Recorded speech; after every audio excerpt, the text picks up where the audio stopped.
Hey guys, welcome back. Chili Sports Cards. Um, Today I wanted to make a video. I got a little mail day.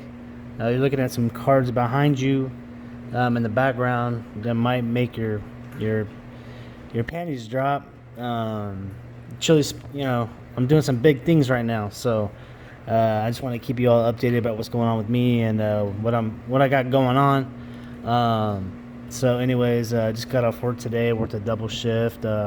Us state workers, man, we do 16. So I don't know if you guys know nothing about that or whatever, but anyway, I got an SGC submission that I'm gonna be doing very, very soon. I got some stuff coming in the mail that I'm waiting for, and so I'm just waiting for that. Some cards, but I did get some stuff in the mail today, so I wanted to share that with you guys. I got to open up 4 packages, and then they got 2 other cards that are already out. I already opened them to share with you guys. So without further ado, let's go ahead and check it out and see what came in the mail today. I'll do one at a time first on the one that's already opened. We got a Topps Update SGC 9.5 Mint Plus Juan Soto. He just got back. He should be playing either today or tomorrow. He was on top of the dugout dancing. He's good for baseball. He's good for the Latino community. He's real animated. He's a real good player. He's probably the Nationals' best bat right now, and him coming back to the lineup is huge for them. I'm a big fan of Juan Soto. I think he's better than Acuna, in my personal opinion. What he was able to do at such a young age in the World Series and step up, to me that was a big deal. And he's not even in his prime yet. His power, when he gets to 24, 25, watch out. He's going to do some pretty good things, I think. So we'll just have to see how it goes. But I'm definitely pulling for him to have a nice, long, healthy career. And I think that it's very possible that his cards could be, the next big thing. Depending on how he does. So I don't think he's quite the complete player that Mike Trout is. But at the same time, he's got his own, perks. He's got his own, benefits and stuff like that. So, anyway, here's the second card. So these cards came in a lot. You're probably thinking, man, you probably spent a fortune on them. I think I spent about $140 on both cards. Considering that the PSA 10 is about a $200 card, and I know that this will PSA 10 if I wanted to crack it, but I don't, because I like SGC better anyways. In my eyes, this is basically like a PSA 10, and it's a $200 card. And I got a 9.5 also, which is also a PSA 10 in my eyes, because about 70% of the time I'd say a 9.5 will probably get a PSA 10. SGC is very consistent and strict on their grades. I'm sure if you looked at both of these cards over, up and down, through and through, you'd probably find that they're the same card. There's probably not much difference at all. Under magnifying glass, you might see some stuff. Under some magnification, you might see a little difference here and there. But as far as this card, you go into the naked eye, I don't see any issues with any kind of edging issues, corner issues. They're both basically mint plus, gem mint, whatever you want to call it. And unfortunately, with the way the market is with the grades, and even a 0.5 difference is sometimes a huge difference of value. You can usually pick up this card for about $75 roughly, and then this one right here is probably about $120 SGC. The PSAs are about $200, and to me it's nonsense. With PSA, you're going to wait a little bit longer if you send cards in, and you're going to spend a little bit more to grade. But at the same time, to me, it's not worth it to buy the PSA 10 and spend the extra money when you could get the SGC. I like the SGC better, the black. It just looks nicer to me. A lot of people aren't big fans of the labels, but it's just opinion. If you like PSA better, then that's all good. You can continue using PSA, but for myself, if I can get the SGC 10 a little bit cheaper, I'll get the SGC 10 all day. Why would I buy the PSA? So, but I will say, as a '89 Upper Deck Griffey collector, that PSA 10 is very just. There's something about it. There's something about that PSA 10 that just makes me really want one. So I can't blame anybody for being PSA fans. So we got mail package number 1 here.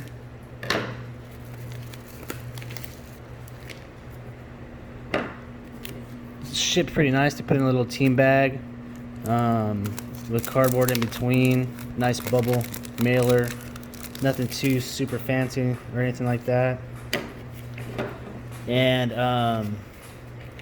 this is the one that I was really excited to get. So this is a Luis Robert rookie card. It's the top Series 2, I believe. Yep. I pulled one of these in a pack myself, but I wanted to get a couple more for that way when I sent out to get graded, do my grading submission. I want to send in a few of these, and that's why I ordered them, because I think that this is this is the most true rookie card that he has, and if it grades a 9.5 or a 10, you could be looking at probably about $100-$200 card here pretty quick, depending on how he does this season. So, spend $20, spend $10-$15 to get it graded, and you got a $200 card. It's pretty easy to figure out why it's such a good deal. So, I'm gonna go ahead and put that with my other one right here on the back screen. So I got 2 of those now, and they will definitely be sent off to get graded by SGC. I'm going to probably send off an order on Monday because I got some stuff coming in over the weekend. One of them is a really big card, and when I get it in, I'll make a video about it. So anyways, next package here. So how's everybody doing? Hoping that everybody's having a good week. Today is Wednesday. It's hump day. Cheers. Here's a Modelo. I'm going to have a little sip right now.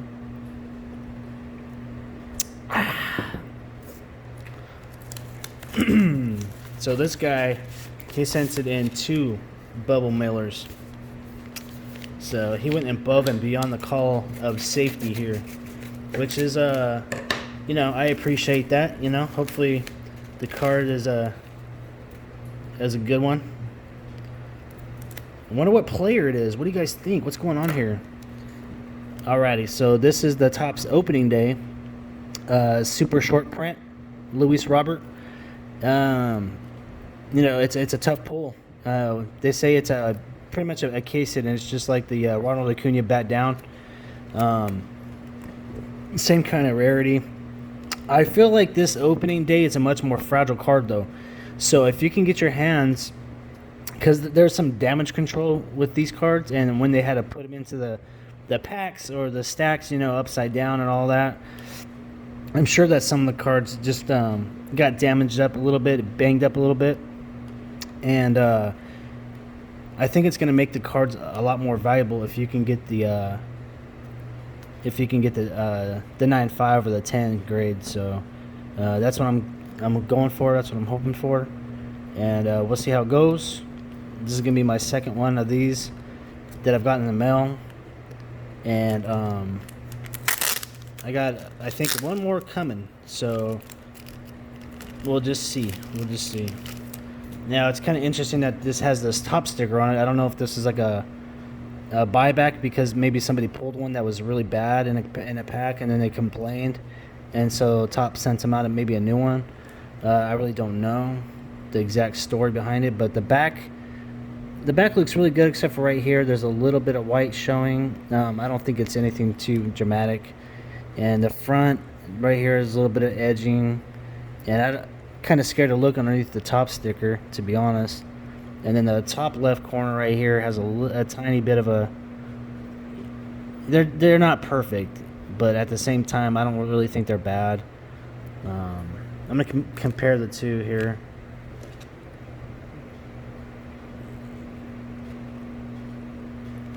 So let's compare the two for centering. So I'm looking at the elbow, how it sticks into the thing. It looks pretty similar. The head height looks pretty similar. Yeah, I just don't know. I think that they're both pretty much the same kind of centering. The belt goes right to the middle of the O for the White Sox. They are a little bit different, but not much. So we'll just have to see what SGC decides to give them. Hopefully they're 9.5s, but I wouldn't be surprised to see an 8 or an 8.5 at the same time. So it just depends. We'll see how it goes. Next package here. What is going on? What's gonna be inside this package, guys? I'm so excited. I don't even know. Alright, so they put it in one of these nice little folders. I'll probably reuse this at some point. Oh yeah, I forgot about this one. So this is just kind of like a silly purchase, that something that I've always wanted to buy. Just never really spent the $10 on it to get it. It's a Barry Bonds 1994 Flair Hawk gloves. I didn't have one, and I really love these Flair Hawk glove inserts. They're like probably my favorite insert of all time. And they didn't have the the 94 Flair Barry Bonds. You could buy this whole set sometimes for, you know, $60 or whatever it is, including the Griffey sometimes. So you just have to kind of look out for that, you know. But for me, my personal interest, I only was really interested in having the Ripken, the Bonds, and the Griffey. And so I didn't have the Bonds in the 94. And I purchased another Flair Hawk glove that's coming pretty soon, hopefully in the next 2 or 3 days. And stay tuned for that, and I'll show that off later. So we'll go ahead and put this Bonds right next to the Jordan. Alright, last package here.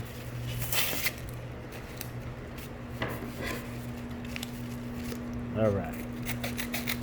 Kind of opening it off camera just to make sure that I don't show my address or anything like that, you know what I mean? So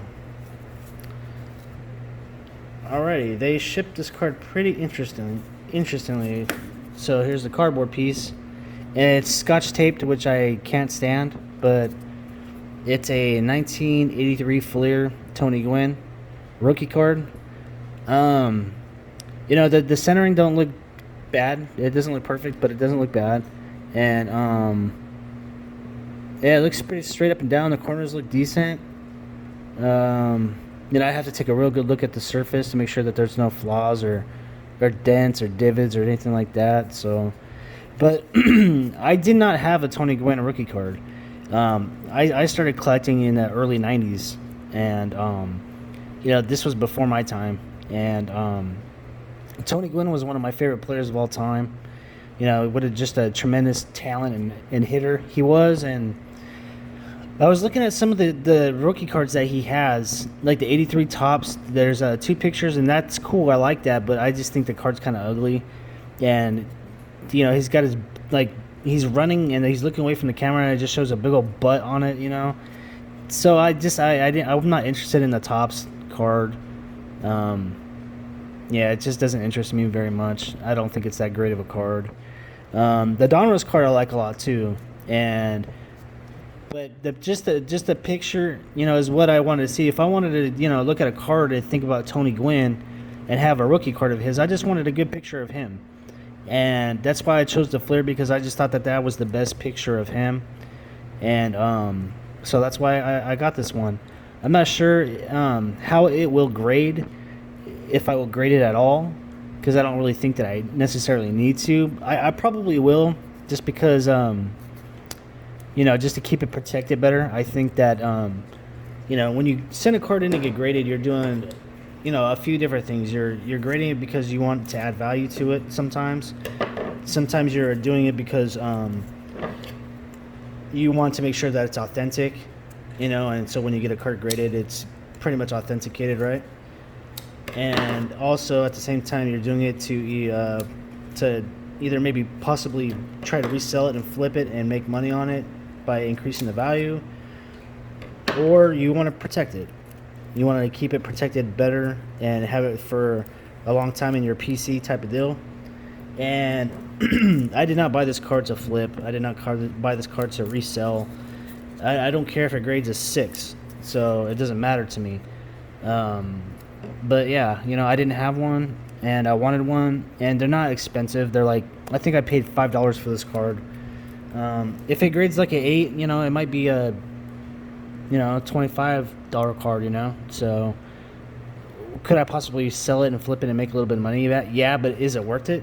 I mean, to some people, yeah, they might say that it's worth it, but for me personally, I mean, I bought the card to keep, so I'm not worried about making money on it. I just want to get it graded and then keep it for my PC. Um, so there you have it. That's the mail day. Yeah, the card looks really good, man. It does not look bad at all. I think it'll look really good in the SGC with this gray and black. I think it'll look pretty good. We could always do something like this and then get a little preview what it might look like. Yeah, I think that would look pretty good, man. I don't know. Let me know in the comments what you guys think. It's fun to do that sometimes. You can just take a card and then play around with it and see how it might look in an SGC. Yeah, what do you guys think? I mean, I think that looks pretty good. I don't know. SGC's my thing, man. I personally, when I got back into the hobby after taking a very, very long break, I had some cards that I wanted to send in to get graded, and I did a little bit of research on them. I looked at Beckett, and I looked at PSA, and I looked at SGC. And when I looked at SGC, I saw that the price was the best. A lot of people were saying that they were like the most accurate and best all around at doing what they do, and they were primarily used for vintage, but they weren't always. I mean, they graded new cards also, and I'm thinking, okay, well, I'm seeing like Pokemon cards being graded by PSA and Beckett, and SGC does sports cards, so why wouldn't they do new sports cards? That's like in today's market, like, I don't know. I mean, that's like cutting your customer, what's the word? Your possibilities by so much if you're only grading old stuff. So it made no sense to me why they wouldn't be able to grade new stuff. And at the time, I didn't really see a lot of videos out there where guys were sending in newer stuff to SGC. And there's a lot of people out there that are in the hobby right now still that are big time YouTubers and players in this community that are very close-minded to SGC, that think that they only grade vintage stuff, or they're only good to use for vintage stuff. And it blows my mind that a lot of people are still like that. They're still living in the past where they don't see what's going on with the SGC, and it's kind of crazy to me because overall, I think that they are by far the best bang for your buck. Because we all know that PSA 9s, they don't have an in-between. It goes from 9 to 10. And everybody knows that PSA probably does do a little bit of pop control. And so there's probably a lot of 9s that could be 10s. They do this thing that's called the eye appeal factor. So they give it a 9. They look at it and say, okay, the card's mint. Now, do we want to give it a 10? Let's really look at it real quick and, make a quick judgment call. Does it get a 10? And they're a little bit more forgiving on the centering than the other two. And to me, it's just kind of lazy.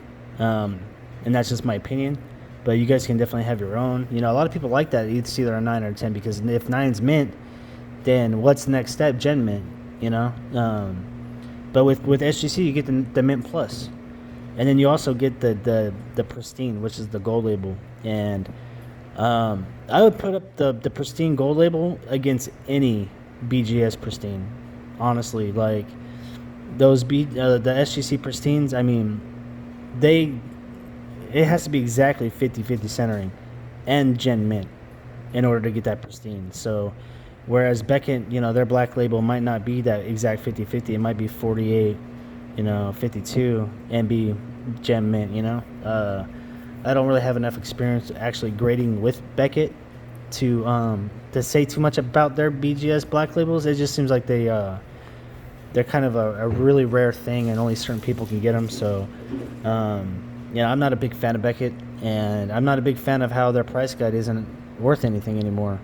And I really feel like a lot of people disagree with me on this, but I really feel like if Beckett price guide still held water, it would fix a lot of issues in our hobby, because I think the prices, they fluctuate too much, too fast. I mean, looked at what was going on with the pandemic, and some of the guys that we're retired that weren't even playing sports for like the last 10 years. Their cards are going up and down, and it's kind of insane. Like, how in the world is this going on? You know, and it's insane that even the sports cards were a big deal still, and that people were spending money on them. You got people out there that were like starving and hurting but then you had people spending big money on sports cards still. So it just tells you that the people that are in this country that are well off definitely have the means to keep their own hobbies and stuff like that. So anyway, yeah, so I'm doing some big things, as you guys can definitely tell in the video. We got some big things going on. This SGC order is going to be pretty epic, and it's going to be very epic. That's all I can say. I'm really looking forward to doing it, and that's it for the mail day. And I've talked to you guys a little bit. I guess there was some big thing going on with some kind of thing called Palooza. I really don't know much about it. I gotta check into it and see what the heck was going on with it. Nobody really reached out to me and talked to me about it at all. So I don't know. I'm busy working anyways, though. This isn't my full-time gig. I am involved in law enforcement, and I got a life outside of sports cards and being in the hobby and making YouTube videos and stuff like that. So yeah, I'm busy. This is not my number one priority, but it's definitely something that I've been into for a long time, and I took a long break, but I'm back, and I'm having a lot of fun with it, and it's entertaining, and I really like Lewis Robert right now a lot. If you go to Cardboard Connection and you check out who's on the hot list, Luis Robert is number one. He overtook Zion as far as what's going on in the hobby and what's hot right now. I pulled this card right here in a retail pack from Target or Walmart. I think it was Walmart.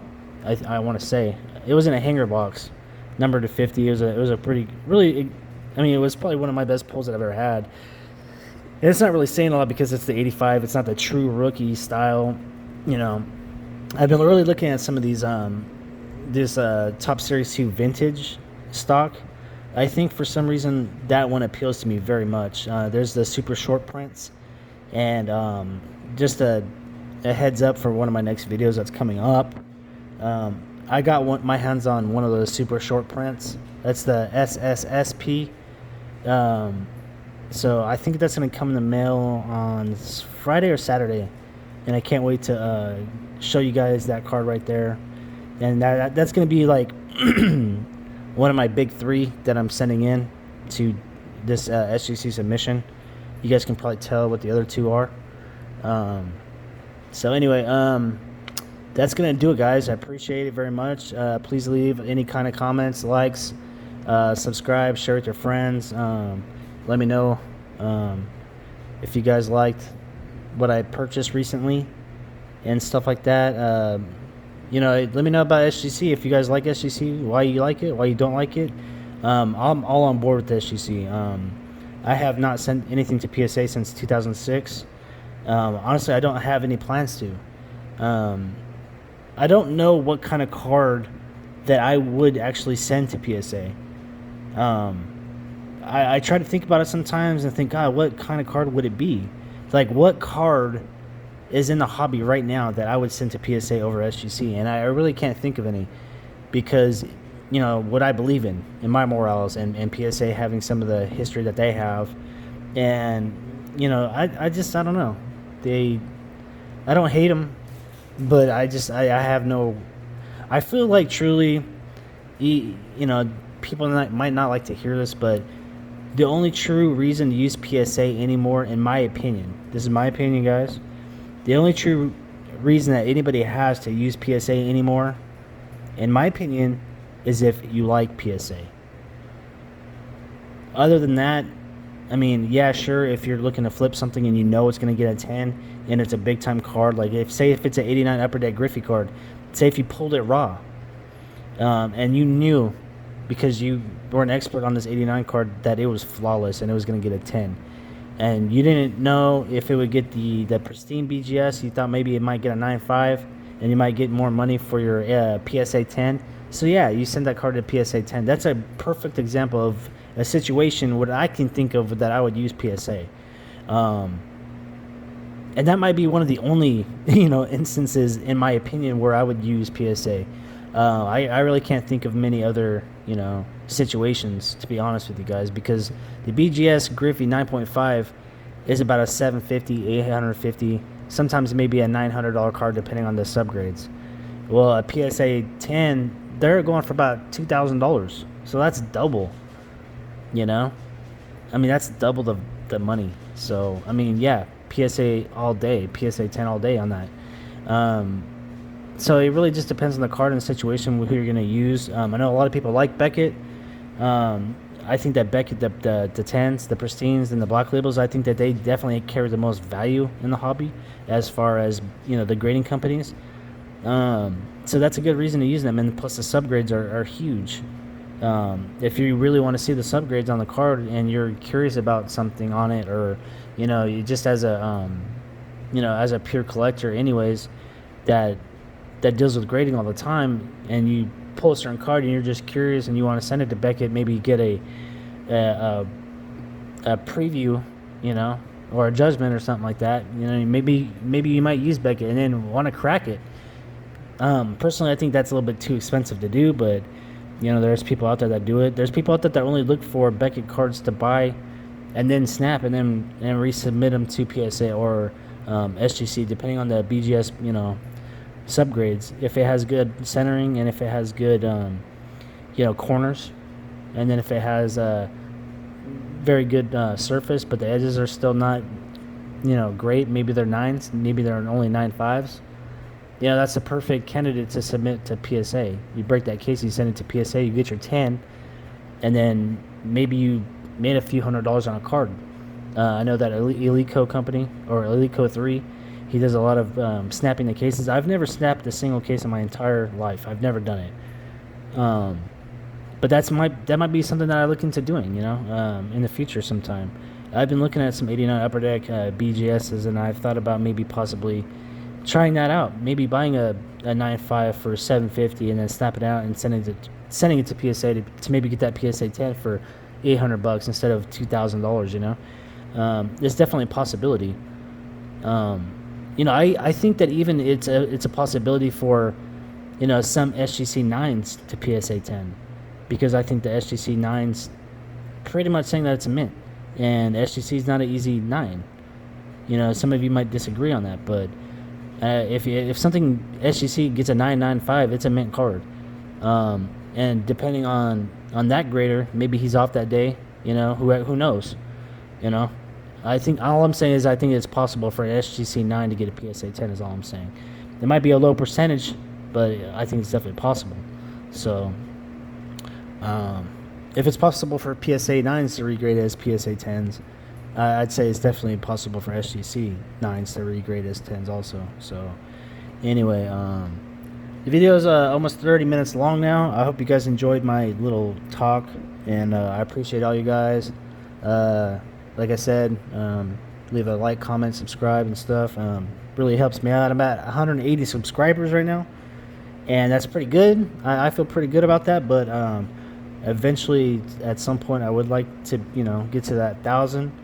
Maybe get $2 a month for some kind of ad, stuff, whatever. So anyways, yeah, I guess that's going to end my video right there.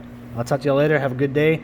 Hope that everybody out there stays positive and healthy and happy, and watches some baseball. It's pretty exciting right now. It's just so different. There's so many things in the game that is so different. The whole the extra inning, guys start on second base still. I mean, there's so much crazy stuff going on, and I don't like a lot of it, but at the same time, I can understand it during this year, because everything's like, let's try it out, So why not, I think it's okay this year. Next year, I hope we go back to more traditional style baseball, and I think that would be a good thing. So, all right, I'll talk to y'all later. You guys have a great day. Peace.